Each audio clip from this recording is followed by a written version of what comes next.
Get what really happened to Nicolas Maduro and Rodrigo Duterte.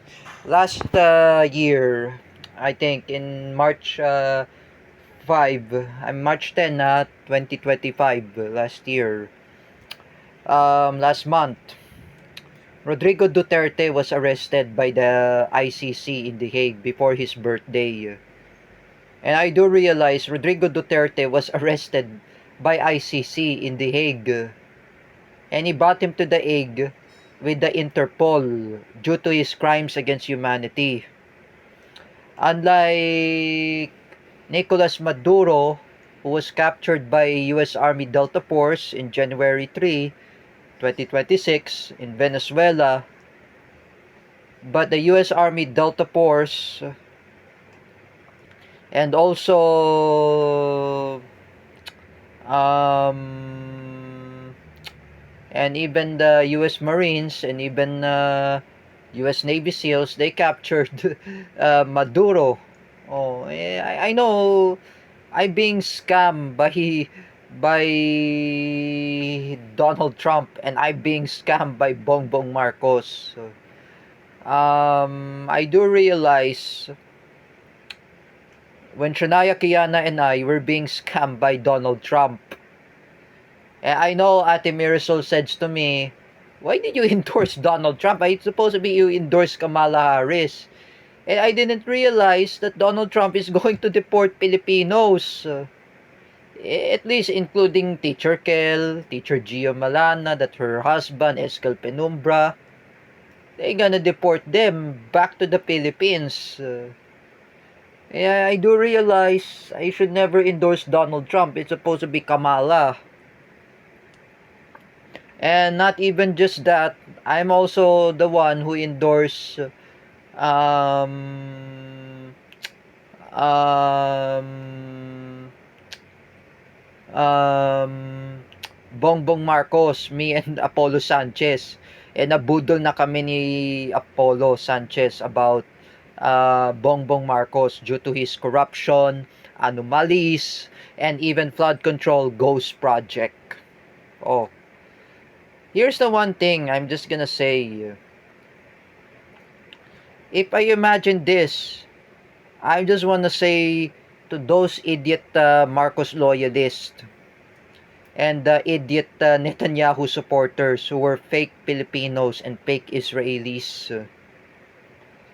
Just remember, as you can see, that Benjamin Netanyahu was convicted of bribery and plunder, who started the killings of thousands of Palestinians in Gaza and even in the West Bank.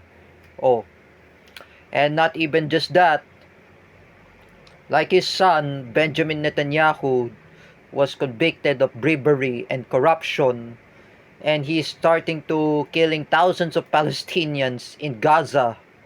Oh, compared to Ferdinand Marcos Sr., who's trying to kill thousands of Filipino Shia and Sunni Muslims who were Moro in the Jabida massacre.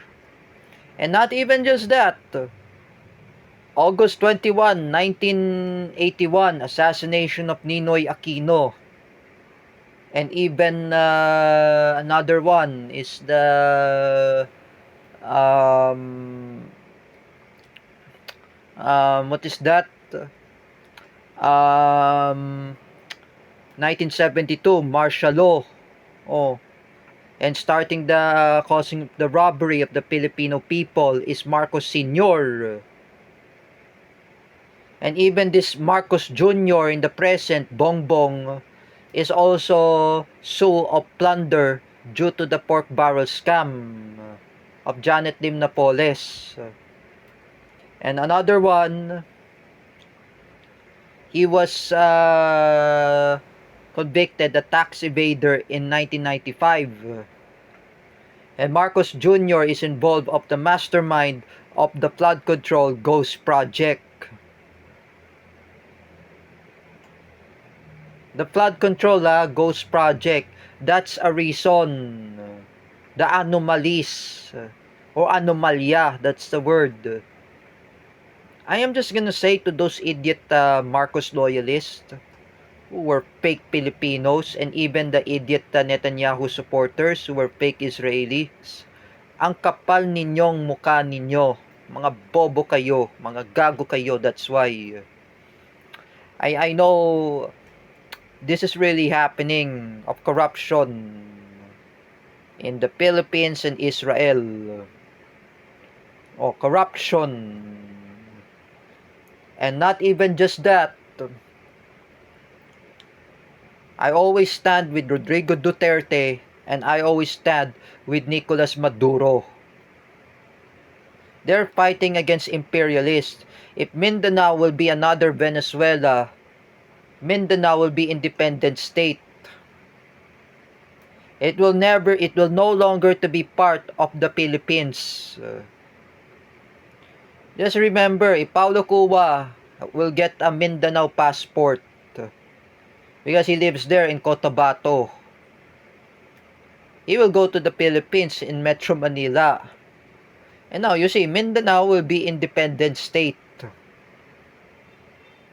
Oh, and you know what? I am accusing against those imbecile Marcos loyalists who were fake Filipinos, and I accuse against Sangkay Janjan, Teacher May Tiburcio, and Kuya Kopio. There will be no more solid North, no more Marcoses in the Philippines. Just like I was told by Teacher Vincent Ramos, walang solid North.